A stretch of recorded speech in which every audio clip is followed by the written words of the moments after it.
We've been told that the killing in Iran is stopping. Iran میں ہونے والے مظاہرے کیسے آرگنائزڈ ہوئے اور کن کن عوامل کی بنیاد پر ایرانیوں کو ریاست، سپریم لیڈر اور حکومتی نظام کے خلاف متحد کیا گیا۔ اچانک ٹرمپ غائب ہو گئے اور مظاہرین بے یار و مددگار ہو گئے۔ انہیں ایسے لگا کہ اب جو ان کے پاس مدد پہنچنی تھی بیرونی طاقتوں کی جانب سے وہ نہیں پہنچ رہی۔ Trump has betrayed the Iranian people. ابھی بھی امریکہ یہ سوچ رہا ہے کہ وہ اگلا کیا لاہ عمل اختیار کرے، اور یہ ان کی 5ویں اٹیمپٹ تھی جو کہ ناکام ہو گئی۔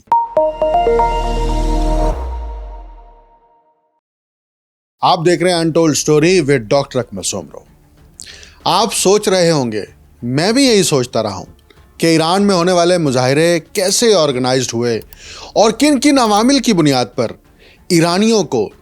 ریاست، سپریم لیڈر اور حکومتی نظام کے خلاف متحد کیا گیا۔ ایران کا یہ موجودہ زخم بہت گہرا ہے، کیونکہ ان احتجاجی مظاہروں کے دوران ایک طرف انسانوں کی جانیں بھی ضائع ہوئیں اور بہت سارے ایرانی زخمی بھی ہوئے، اور پورا ایران کا سماج ایک دفعہ اتھل پتھل ہوا اور یوں لگ رہا تھا کہ ابھی پورا سماج دھڑام سے گر جائے گا، اور ان احتجاجی مظاہروں کا بوجھ ایران برداشت نہیں کر پائے گا۔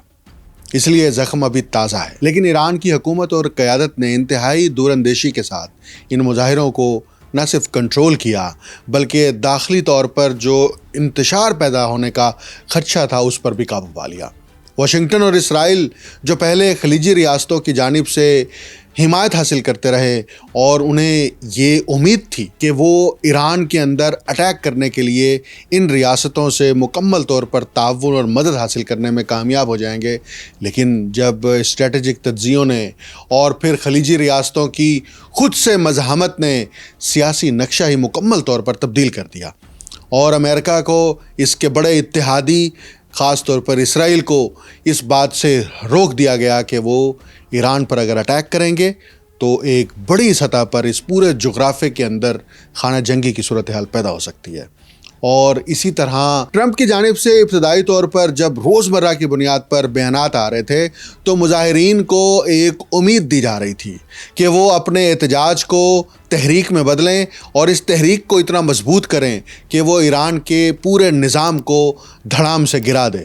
لیکن اچانک ٹرمپ غائب ہو گئے اور مظاہرین بے یار و مددگار ہو گئے۔ انہیں ایسے لگا کہ اب جو ان کے پاس مدد پہنچنی تھی بیرونی طاقتوں کی جانب سے، بیرونی عناصر کی جانب سے، وہ نہیں پہنچ رہی، اور ایران کی خفیہ ایجنسیوں نے، انٹیلیجنس نیٹ ورک نے انتہائی منظم انداز میں ان مظاہرین پر قابو پا لیا۔ لیکن ایک جو گہری چال چلی گئی ہے اس کو سمجھنے کی ضرورت ہے۔ ایران کا جو داخلی نظام ہے وہ بہت مضبوط ہے، اور یہاں پر جو ادارے جاتی تشکیل دی گئی ہے وہ ایران کی نیشنل اسپرٹ کے تحت دی گئی ہے، اور ان میں تعینات اہم افراد جو ہیں وہ بھی کسی حد تک نہیں بلکہ مکمل طور پر ریاست اور ریاست کے نظام کے ساتھ ہیں۔ اس لیے داخلی طور پر ایک بہت بڑا محاذ قائم نہیں کیا جا سکا، اور اس میں امریکہ کو کامیابی نہیں ملی، اور یہی وجہ ہے کہ امریکہ اور اسرائیل اور ان کے جو حلیف ہیں وہ تہران میں کسی بھی قسم کی سیاسی تبدیلی کے مقصد کو ترک کر چکے ہیں۔ لیکن یہ مقصد مکمل طور پر ترک نہیں کیا۔ ابھی بھی امریکہ یہ سوچ رہا ہے کہ وہ اگلا کیا لاہ عمل اختیار کرے، لیکن لگ رہا ہے کہ وہ اپنی اسٹریٹجی کو تبدیل کر رہے ہیں۔ ایران کا موجودہ نظام فوری طور پر نہیں گرے گا، اس پر امریکہ بالکل کلیئر ہو گیا ہے، اور یہ ان کی 5ویں اٹیمپٹ تھی جو کہ ناکام ہو گئی۔ اس کی بنیادی وجہ یہ ہے کہ ایک مضبوط سیکیورٹی ڈھانچہ اور لائل ادارے، صرف لائل ادارے نہیں ہیں، ان اداروں کے سربراہان وہ بھی لائل ہیں، اور عوام کا ایک بہت بڑا حصہ اس وقت ایران کی موجودہ حکومت اور قیادت کے شانہ بشانہ کھڑا ہے۔ یہ سیکیورٹی ڈھانچہ جو ہے اس کو توڑنا آسان کام نہیں ہے، کیونکہ امریکہ کو یہ تجربہ رہا ہے کہ دنیا میں جس بھی ملک کے اندر حکومت کو ٹاپل کرنا ہے تو اس کے سیکیورٹی ادارے کے اندر سے بندوں کو ہائر کر کے اور اپنے پے رول پہ لا کر اندر سے ہی بغاوت کرا دی جاتی ہے. اور وہ بغاوت کوئی ظاہری بغاوت نہیں ہوتی, وہ یہی ہوتی ہے کہ بر وقت آپ نے جو کام کرنا ہوتا ہے وہ نہیں کرتے. بالکل اسی طرز پر جیسے وینزویلا کے صدر کو اغوا کرنا تھا تو سیکیورٹی ادارے کام نہیں کر پائے. بالکل اسی طرز پر جب میر جعفر نے غداری کی اور فوج کا ایک بڑا حصہ جو ہے وہ ان کے ساتھ مل گیا اور مخبری ہو گئی, اور اس کے بعد سراج الدولہ کی جو ہے وہ ہلاکت ہو جاتی ہے. اسی طرح اسی طرز پر جس طرح ٹیپو سلطان جو ہے وہ انگریزوں کے خلاف مسلسل لڑ رہے ہیں اور جہاد کر رہے ہیں, لیکن اینڈ ٹائم پر میر صادق کی غداری کے نتیجے میں ان کا بھی ایک قتل ہو جاتا ہے. یہ ایسے ہی ہے. یہ تجربات سامراج کے استعماری طاقتوں کے پرانے رہے ہیں, لیکن ایران کے تناظر میں جو ایران کا داخلی سیکیورٹی ڈھانچہ ہے وہ اتنا مضبوط اور طاقتور توانا ہے کہ جب بھی امریکہ ایسی اٹیمپٹ کرنے کی کوشش کرتا ہے تو وہ اس کو نہیں توڑ پاتا. اس لیے اب امریکہ یہ سوچ رہا ہے کہ اس سیکیورٹی ڈھانچے کو, اس سیکیورٹی حصار کو کیسے توڑا جائے. اس کے اب 3 ممکنہ طریقوں کے اوپر امریکہ جو ہے وہ ورکنگ کر رہا ہے. نمبر 1, مجلس خبرگان رہبری ہے. اس مجلس کے اندر داخلی طور پر ایسے افراد پیدا کیے جائیں جو کہ سسٹم کے خلاف بات کریں, جو کہ قیادت کے خلاف بات کریں, جو ممکن نہیں ہے. یہ ان کے لیے بہت قدرے مشکل ٹاسک ہے, کیونکہ مجلس خبرگاہ کا ممبر بننے کے لیے اس کا جو پورا پروسیجر ہے اور وہاں تک پہنچنے کے لیے جو پورا میکانزم ہے وہ صرف سیکیورٹی کی بنیاد پر نہیں ہے. اس میں ٹریننگ ہے, اس میں تربیت ہے, نظریات کی پختگی ہے, ریاست سے لائلٹی ہے, حکومت کے ساتھ لائلٹی ہے, ایران کی عوام کے ساتھ لائلٹی ہے. اس کی بنیاد پر سلیکشن کر کے آپ اس مجلس کا رکن بنتے ہیں. یہ دوسرا اہم ہے نگہبان کونسل, یعنی شورائی نگہبان. اس کے ذریعے سے بھی جو ہے وہ دراڑ پیدا کرنے کی کوشش کی جا سکتی ہے, جو کہ ممکن نہیں ہے. تیسرا ہے اسلامی انقلابی گارڈز جو ہیں, جن کو اسلامک ریولوشنری گارڈز کہتے ہیں. یہ ایران کی وہ طاقت اور فورس ہے جو 1979 کے فوری بعد انقلاب کے بعد بنائی گئی تھی. ان کے اندر سے ایسے افراد کو تعینات کرنا ہے, ایسے افراد کی بھرتی کرنا ہے جو امریکی مفادات یا اسرائیلی مفادات کے لیے کام کریں. ان کے اندر جو ہے وہ لڑائی پیدا کی جائے, گروپنگ کی جائے. وہ گروپس جب بنتے ہیں اندر تو وہ اس کے اندر سے آپ جنرل لیول کے لوگوں کو ہائر کرتے ہیں اور وہ ریاست کے خلاف غداری کرتے ہیں, نمک حرامی کرتے ہیں اور سامراج کے مفادات کے ضامن بنتے ہیں. اب یہ تینوں پلیٹ فارم ہو سکتے ہیں, لیکن یہ تینوں پلیٹ فارم ابھی بھی وائبل نہیں ہیں, کیونکہ ابھی ایران کی ایک بہت بڑی آبادی, ہم نے دیکھا جب مظاہرے ہو رہے تھے مہنگائی کے خلاف, ریاست کے خلاف, حکومت کے خلاف, سپریم لیڈر کے خلاف, تو ہم نے دیکھا لاکھوں کی تعداد میں دنیا نے دیکھا کہ حمایت میں لوگ ایرانی جو ہے وہ سڑکوں پر آ گئے اور پورے ایران میں آ گئے, تمام صوبوں میں آئے. جس سے یہ واضح ہوتا ہے کہ اب بھی امریکہ جو ہے وہ داخلی طور پر ایک انتہائی مضبوط حصار پیدا کرنے میں ناکام رہا ہے. اب ایک اور راستہ ہے جس کی طرف امریکہ نے ورکنگ کرنا اسٹارٹ کی ہے, اور ان مظاہروں میں اور اس تحریک کے دوران اس کو کسی حد تک آرگنائز کرنے کی کوشش کی ہے, اور وہ بڑا خوفناک ہے. وہ ہے ایران میں مختلف قومیتوں کے افراد پر مشتمل گروہ ہیں. وہ عرب ہیں, وہ کرد ہیں, یا کوئی اور نسلی گروہ ہے لسانیت کی بنیاد پر.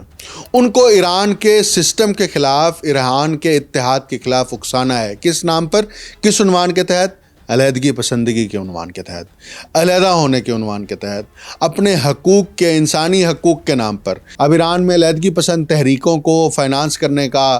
تفصیلی منصوبہ تیار کیا جا رہا ہے, اور کیونکہ یہ سارے رجیم چینج آپریشنز ہوں, انلیجٹمیٹ انٹرونشن ہو امریکہ کی جانب سے, فسطائیت پر مبنی, ہٹلر کے ان تصورات پر مبنی جس کا تعلق انسانی حقوق سے نہیں بلکہ انسانی حقوق کے پامال کرنے سے ہے, اس کی بنیاد پر امریکہ جو ہے وہ انٹروین کرنے کا پلان کر رہا ہے. اور یہ سارا پروسیس جو ہے وہ قومیتوں کی بنیاد پر ہوگا کہ کیسے قومیتوں کے نعرے لگائے جائیں. بالکل ویسے ہی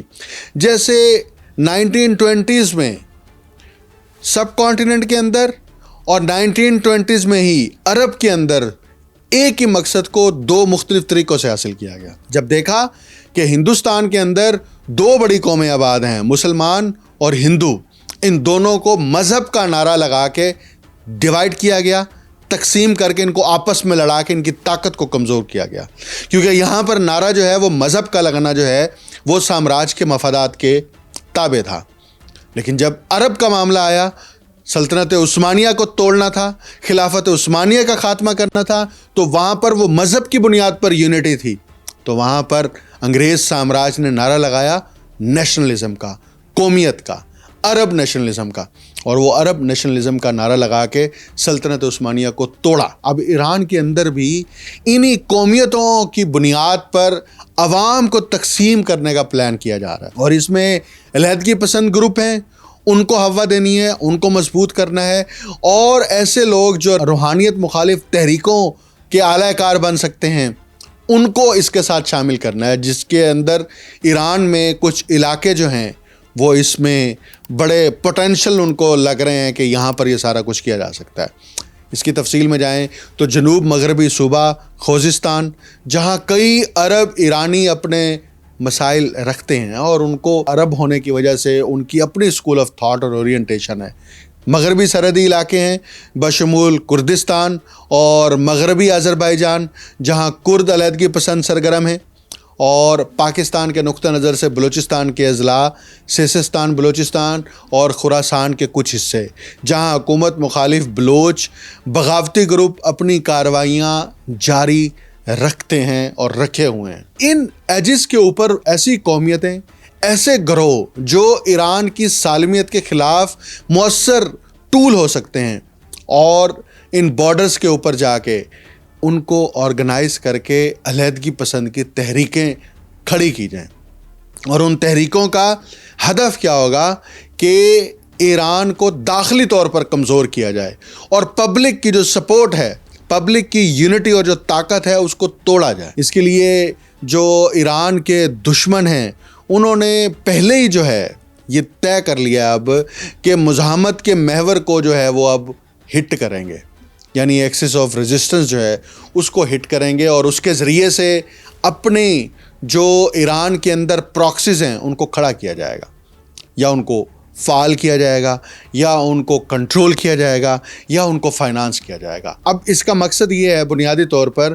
کہ ایران کو داخلی چیلنجز کا شکار کیا جائے۔ بین الاقوامی سطح پر تو امریکہ نے ایران پر معاشی پابندیاں اور قدغنیں لگا کر بین الاقوامی سسٹم سے آئسولیٹ کر کے معاشی طور پر کمزور کر رکھا ہے، لیکن اس کے باوجود ایران عسکری طور پر مضبوط ہے۔ اس کے باوجود ایران کے بڑے بڑے شہروں کے نقشے دیکھیں، وہاں عمارتیں دیکھیں، وہاں سڑکیں دیکھیں، وہاں ایئرپورٹس دیکھیں، وہاں انفراسٹرکچر دیکھیں، تو آپ کو ایسا لگتا ہے کہ آپ جدید دنیا کے اندر رہ رہے ہیں اور جدید دنیا میں آ گئے ہیں۔ جو لوگ ایران جاتے ہیں، ایران دیکھتے ہیں یا فوٹیجز اور ویڈیوز میں دیکھتے ہیں، وہ اس بات کو بخوبی جانتے ہیں کہ ایران کا آؤٹ لک کیا وہ پسماندہ نہیں ہے۔ جیسے آپ کسی افریقہ کے کسی ملک کا آؤٹ لک دیکھیں تو آپ کو اندازہ ہوتا ہے کہ یہاں کتنی غربت ہے۔ ایران کو چیلنجز درپیش ہیں صرف امریکہ کی ان معاشی پابندیوں کی وجہ سے، کیونکہ ایران سر تسلیم خم نہیں کر رہا۔ اب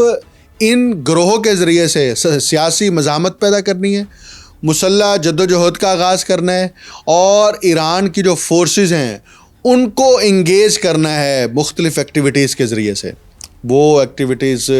ٹیررزم کی بنیاد پر بھی ہو سکتی ہیں، شدت پسند واقعات کی بنیاد پر بھی ہو سکتی ہیں۔ مقصد یہ ہے کہ ایران کے اندر پراکسیز پیدا کی جائیں اور ان پراکسیز کو مدد اور امداد فراہم کی جائے جس صورت میں ہو سکتا ہے ممکن ہو۔ اب یہ سب کچھ کیوں کرنا چاہ رہا ہے امریکہ اور اسرائیل؟ یہ سب کچھ اس لیے کرنا چاہ رہا ہے کہ ایران کے اندر جو ایکسس آف ریزسٹنس ہے یا محور مزاحمت جو ہے وہ کمزور ہے، وہ اتنی طاقتور نہیں ہے کہ امریکہ اور اسرائیل براہ راست انٹروین کر کے ان سے ہیلپ لے۔ یہی وجہ ہے نا کہ جب رضا پہلوی جو ہے امریکہ سے بیٹھ کر ایرانی قوم سے خطاب کر رہے ہیں، بلکہ ٹی وی چینلز نے دکھایا، اسکائی نیوز نے بھی دکھایا، اور یہ بھی خبریں آئی ابتدائی طور پر، واشنگٹن پوسٹ نے یہ خبر بھی جاری کی، آپ پڑھ سکتے ہیں کہ یہ کوشش کی گئی کہ ایران کے اسٹیٹ چینل کے سیٹلائٹ کو ہائی جیک کر کے اس چینل کے اوپر جو ہے کراؤن پرنس رضا پہلوی کا خطاب جو ہے وہ نشر کیا جائے، اور اس کے ذریعے سے ایران کی قوم کو یہ بتایا جائے کہ پورا سسٹم ہم نے ٹیک اوور کر لیا ہے۔ وہ منصوبہ بھی ناکام ہو، اور یہی وجہ تھی کہ رضا پہلوی کی کیونکہ داخلی طور پر کوئی حمایت نہیں تھی، ٹرمپ نے شروع میں ہی کہہ دیا کہ وہ نہیں سمجھتے کہ رضا پہلوی جو ہیں وہ ایران کے داخلی سسٹم کے اندر کوئی پینیٹریشن رکھتے ہیں، لیکن رضا پہلوی بار بار بیانات کے ذریعے سے یہ ثابت کرنے کی کوشش کرتے رہے کہ وہ جا کے سسٹم کو چلانے کی صلاحیت بھی رکھتے ہیں، اہلیت بھی رکھتے ہیں، اور ان کے پاس پبلک سپورٹ بھی ہے۔ اب یہ پبلک سپورٹ نہیں تھی کیونکہ یہ انٹیلیجنس ایجنسیز کی رپورٹس پہلے ہی پینٹاگون نے وائٹ ہاؤس کو جمع کرا دی تھیں۔ اب کیونکہ داخلی طور پر محور مزاحمت کمزور ہے، اب امریکہ اس اسٹریٹجی کے اوپر کام کرنا شروع کر رہا ہے۔ حالیہ اندرونی مزاحمت نے عرب اور کرد علاقوں میں علیحدگی پسند عناصر کو حوصلہ دیا ہے، تاہم سیستان بلوچستان کے علاقے جو پاکستان میں موجود ہیں، یہاں پہ کئی مسلح تنظیمیں ایک مضبوط اتحاد میں ضم ہو کر ایرانی ریاست کے خلاف اپنی مہم کو تیز کر رہی ہیں۔ جیش العدل ایک بلوچ علیحدگی پسند گروپ ہے جو ایران پاکستان سرحد کے قریب بہت زیادہ ایکٹیو ہے، اور ہمارے ہاں بھی بہت ساری ایسی کارروائیاں ہو رہی ہیں۔ پاکستان کی فوج نے فوری رسپانس بھی کیا، کچھ ایسے واقعات ہوئے اور وہاں پر ان دہشت گرد ٹھکانوں کو اٹیک کر کے ان کو ختم کیا گیا، اور اسی طرح اکثر بلوچ اکثریتی علاقوں میں ایرانی سیکیورٹی فورسز کو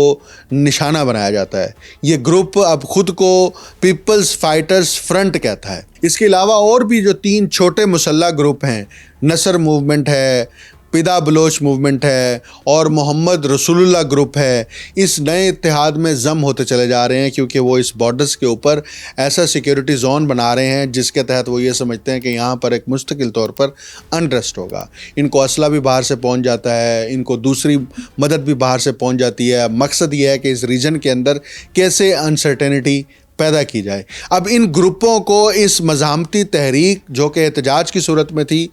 اس سے ان کو حوصلہ ہوا ہے، اور امریکہ اب اس پرسپیکٹیو میں پلان کر رہا ہے، اور اس کے اوپر بریفنگز جو ہیں وہ روزمرہ کی بنیاد پر چل رہی ہیں۔ یہ ایک بڑی اہم تبدیلی ہے۔ مذہبی شناخت کو پس پش ڈال کر جیش العدل زیادہ معتدل، سیکولر اور قومی نوعیت کا پروفائل پیش کرنے کی مسلسل کوشش کر رہا ہے، جو علاقے کی نسبت معتدل بلوچ آبادی کے ساتھ بہتر ہم آہنگ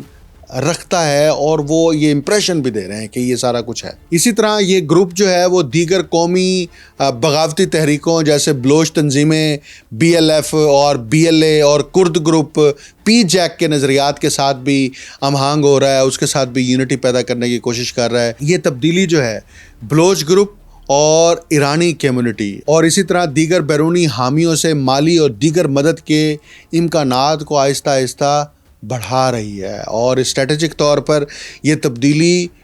گروپ کو مغرب اور عرب دنیا کے لیے قابل قبول بنانے کی کوشش کر رہا ہے۔ یہ عبد المجید ریگی کے طریقہ کار کی یاد دلاتی ہے، جو ایران میں ایک بلوچ مسلح گروپ کے بانی بھی تھے اور مغربی حمایت چاہتے تھے، لیکن کامیاب نہیں ہوئے کیونکہ اس وقت عالمی دہشت گردی کے خلاف جنگ عروج پر تھی۔ اسی طرح امریکہ اس کے بارڈرز کے اوپر اور ان گروپس کے ساتھ ساتھ داخلی طور پر بھی اب امریکہ یہ چاہ رہا ہے کہ علیحدگی پسند گروپ سرگرم ہو، اور یہ ممکن ہے کہ پاکستان کے بلوچ علیحدگی پسندوں کے ساتھ جو ہے یہ گروپس اتحاد کریں، اور سرحد کے دونوں طرف کے بلوچ علیحدگی پسند گروپ بالآخر گریٹر بلوچستان کے نظریے کے حامی جو ہیں اس مقصد کی طرف آگے بڑھیں جو ایران، پاکستان اور افغانستان کے علاقوں میں پھیلا ہوا ہے اور سرحد پار تعاون کے امکانات پیدا کر رہا ہے۔ اگر سیستان بلوچستان میں ہنگامہ بڑھتا ہے تو کئی دہشت گرد عناصر شامل ہو سکتے ہیں، بشمول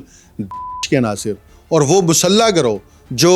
احمد الشراء کے نیٹ ورک سے نکل چکے ہیں۔ یہ علاقہ بنیادی طور پر گولڈن کریسنٹ کا حصہ ہے جو منشیات اور انسانی اسمگلنگ کا مرکز بھی ہے۔ اس دوران جاری بے چینی ایران، پاکستان اور افغانستان میں ایک افراتفری والا خطہ پیدا کر سکتی ہے۔ ایران میں کسی بھی اہم سیاسی تبدیلی کے اثرات پاکستان پر بھی براہ راست مرتب ہوں گے، جس کے جغرافیائی اور اقتصادی نتائج وسیع ہو سکتے ہیں، لیکن ایران پاکستان سرحد پر بڑھتی ہوئی عدم استحکام داخلی سلامتی کے دباؤ کو بڑھائے گی اور تہران کے ساتھ سنگین کشیدگی پیدا کر سکتی ہے۔ اب ایران کا سیکیورٹی پروفائل دوبارہ سے اثر نو تشکیل دینے کی ضرورت ہے۔ ایران نے یقیناً وہ تمام جاسوس، وہ تمام نیٹ ورکس سے منسلک افراد کی نشاندہی کر کے ان کو حراست میں لے لیا ہے اور مزید کارروائیاں جاری ہیں۔ اب اس کے ذریعے سے ایران کو اپنی نئی سیکیورٹی پروفائلنگ کرنی ہوگی. اور نئی سیکیورٹی پروفائلنگ کے اندر جو سب سے اہم، جس کا میں شروع میں نے 3 اداروں کا ذکر کیا، ان اداروں کو مزید مضبوط کرنا ہوگا. وہ پہلے سے مضبوط ہے، انہیں مزید مضبوط کرنا ہوگا. اور ایران کے اوپر جو اگلی اٹیمپٹ ہے امریکہ کی طرف سے، اسرائیل کی طرف سے، موساد کی طرف سے، وہ اب صرف جنگی بنیادوں پر نہیں ہوگی، یعنی اسلحے کا استعمال نہیں ہوگا. وہ پیرلل جس اسٹریٹجی پہ کام کرنا چاہ رہے ہیں، عوام کے اندر ایسے گروپس مضبوط اور طاقتور ہو جائیں جو ایران کے سسٹم کے خلاف منظم طریقے سے کھڑے ہو سکیں. کیونکہ ابھی اکثریتی آبادی ریاست اور حکومت اور اسی طرح سپریم لیڈر کے ساتھ ہے، اور وہ اسی سسٹم کی کنٹینیوٹی چاہتے ہیں. لیکن امریکہ انسانی بھلائی کا پرفریب نعرہ لگا کر ایران کے اوپر کسی بھی وقت حملہ آور ہو سکتا ہے. مجھے ڈاکٹر اکمل سومرو کو اجازت دیجیے. اللہ حافظ.